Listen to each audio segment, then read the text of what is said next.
இலங்கை கடற்படையின் தொடர் தாக்குதலை கண்டித்தும் மத்திய மாநில அரசுகளை கண்டித்தும் அதிமுக முன்னாள் அமைச்சர் ஆர்.பி. உதயகுமார் தலைமையில் ராமேஸ்வரம் பேருந்து நிலையம் அருகே கண்டன ஆர்ப்பாட்டம் நடைபெற்றது.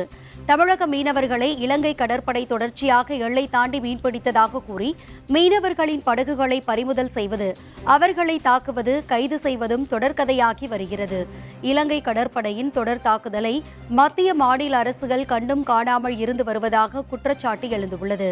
இந்த நிலையில் இலங்கை கடற்படையின் தாக்குதலை கண்டித்தும் மத்திய மாநில அரசுகளை இந்த விவகாரத்தில் தலையிட வலியுறுத்தியும் ராமேஸ்வரம் பேருந்து நிலையம் அருகே அதிமுக முன்னாள் அமைச்சர் ஆர்.பி. உதயகுமார் தலைமையில் அதிமுகவினர் கருப்பு சட்டை மற்றும் துண்டு அணிந்து கண்டன ஆர்ப்பாட்டத்தில் ஈடுபட்டனர்.